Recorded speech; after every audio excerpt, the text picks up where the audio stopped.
आइए कुछ प्रतिशत के महत्वपूर्ण प्रश्नों पर चर्चा किया जाए जो किसी भी परीक्षा में इस तरह के प्रश्न पूछ देते हैं, पूछ दिया जाता है तो हमको कहीं न कहीं दिक्कत होती है। तो इस महत्वपूर्ण प्रश्न पर विशेष सावधानी से आप ध्यान दीजिए कि इस तरह के प्रश्न यदि हमें मिलता है कि जिसमें बढ़ोतरी किया गया है, फिर प्रतिशत में घटोतरी किया गया है या लगातार वृद्धि किया गया है, तो क्या करते हैं। तो सबसे पहले आइए आप प्रश्न को देखिए जो श्याम पट पर लिखा हुआ है, मैं पढ़ रहा हूँ, उसको सुनिए भी। किसी वस्तु पर पहले 10% यानी 10% बढ़ाया गया, पुनः जो है 15% बढ़ाया गया, कुल कितने प्रतिशत की वृद्धि हो गई। ठीक है, कुल कितने प्रतिशत की वृद्धि हुई। तो ये ध्यान में रखना है कि 10% और 15%, बहुत लोग ऐसे ऐड कर देंगे कि 10% एक बार है और 15% एक बार है, तो 25% हो गया। तो आपका प्रश्न क्या हो जाएगा, गलत हो जाएगा। यानी पहले राउंड में 10% और उसके बाद दूसरे राउंड में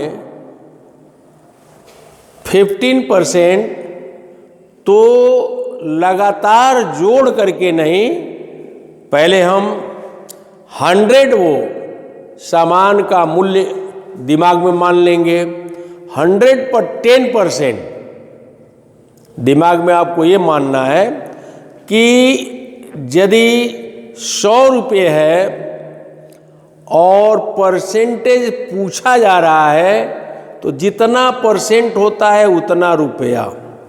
100 रुपये है 5% मतलब 5 रुपया, 100 रुपया है 10% मतलब 10 रुपया, 100 रुपया है 11% मतलब 11 रुपया, 100 रुपया है 2.5% मतलब 2.5 रुपया। तो ये संज्ञान में रखेंगे जबकि 100 रुपया हम माने हैं और उस पर जो है जितने परसेंट की चर्चा की जाए उतना रुपया होता है।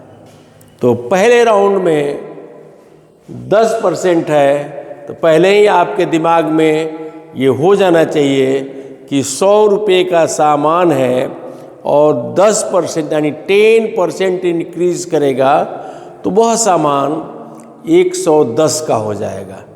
यानी 10% इंक्रीज किया तो 110 का हो गया।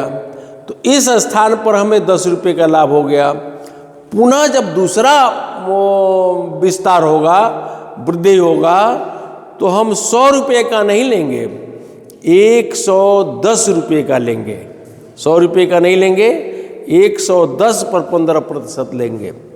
और यही गड़बड़ी जो है इस तरह के प्रश्नों में हो जाती है कि 10% और 15% इक्वल टू 25% करके, और हम प्रश्न को गलत करके आ जाते हैं। तो लगातार, जिसको हिंदी में कहा जाता है क्रमिक वृद्धि या क्रमिक छूट, लगातार वृद्धि या लगातार छूट, तो उसको जो है कैसे करते हैं। आइए, हमने बताया कि 100 रुपया है 10% हो गया, तो पहले राउंड में वृद्धि यानी फर्स्ट, अब आप हल कर रहे हैं, फर्स्ट अटेम्प्ट में वृद्धि हो गया। आपने मान लिया था, दिमाग में माना वस्तु का मूल्य 100 रुपीज। वस्तु का मूल्य क्या है, 100 रुपये। ये चूंकि हम समझाने के लिए कह रहे हैं, परीक्षा में आप रहेंगे तो दिमाग में ही 100 मान लेना है। तो वृद्धि के बाद से क्या हो गया भाई, 10% वृद्धि हो गया, तो फर्स्ट वृद्धि हो गया, तो 100 प्लस 100 इंटू 10/100। देखिए 100 से 100 का हो गया, कट गया, और ये ऐड हो जाएगा 110। यानी पहली वृद्धि पर वह जो 100 रुपये का सामान है वह अब 110 में बिकने लगेगा।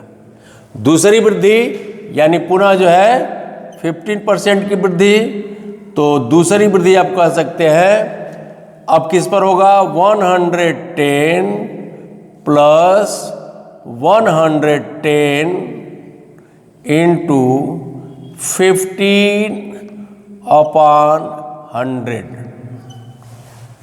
15/100।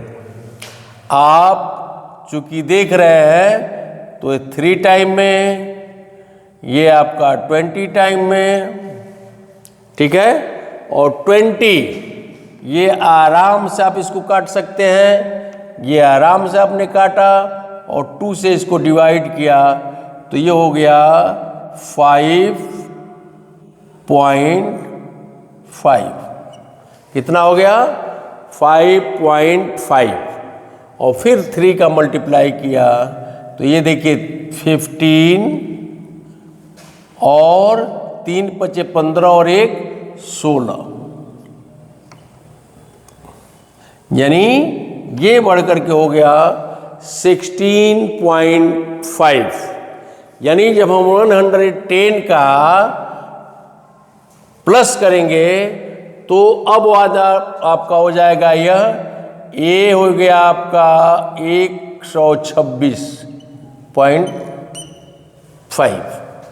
लेकिन हमको ज़रूरत केवल सिर्फ और सिर्फ इतने की है, तो आप जोड़ लेंगे तो ये हो जाएगा 26, इसको आप हटा दीजिए, 26.5 यानी 10% वृद्धि हुआ तो 10 रुपये की वृद्धि हो गई, फिर 15% वृद्धि हुआ, लेकिन किस पर हुई, जो हम 110 से लिए हुए थे इस पर हुई, तो वो हो गया 16.5 का, और ऐड कर दिए तो हमारा टोटल हो गया 26.5, और किस पर हुआ, तो 100 पर हुआ। तो प्रतिशत वृद्धि आप कह सकते हैं, प्रतिशत वृद्धि आपका हो गया 26.5/100 इंटू 100, 100 से 100 कट गया, 26.5% की क्या हो गई, वृद्धि हो गई। कहने का तात्पर्य है, ये हम आपने पूरी प्रक्रिया बताया, फार्मूले पर भी है, सिर्फ और सिर्फ दिमाग में रखना कि 100 रुपया माना 10% है तो 10 रुपये बढ़ गया, वो 10 रुपये आपने ऐड किया और 110 का निकाल करके, और कुछ आगे बढ़ने की जरूरत नहीं है, जो 10 हो गया, यहाँ से 16.5, यहाँ से 10, यहाँ आपका हो जाएगा, ये तो टोटल जोड़ा गया है 26.5, और 26.5 को आप परसेंटेज में क्लियर करेंगे तो आपका हो गया 26.5 की वृद्धि हो गई। और इस तरह से ये हमारा है 10% वृद्धि करके 10% छूट कर दिया गया, यानी 100 रुपये आप दिमाग में मानेंगे तो 110 रुपया हो जाएगा, और उस 110 पर पुनः हम 10% की कमी कर देंगे, तो जो अभी आप दिमाग में लगाएंगे तो वही है। लेकिन अब इसको कंपेयर करेंगे, 110 में से 16.5 को घटाएंगे तो आपको लगेगा कि कहीं न कहीं से इस व्यापार में या इसमें कुछ कमी हो रही है, और वही कमी जो है आपसे पूछा जा रहा है। तो निश्चित रूप से इसके आधार पर इसको आप कर सकते हैं, करके आप जो है कमेंट के माध्यम से बताइएगा। निश्चित रूप से आपको ये वीडियो अच्छा लगा हो, इसको सिस्टम से समझे हो, तो इसको लाइक करिए, अपने मित्रों को शेयर करिए, और जो कोने में घंटी वाला है उसको ज़रूर बजाइए। बहुत बहुत धन्यवाद।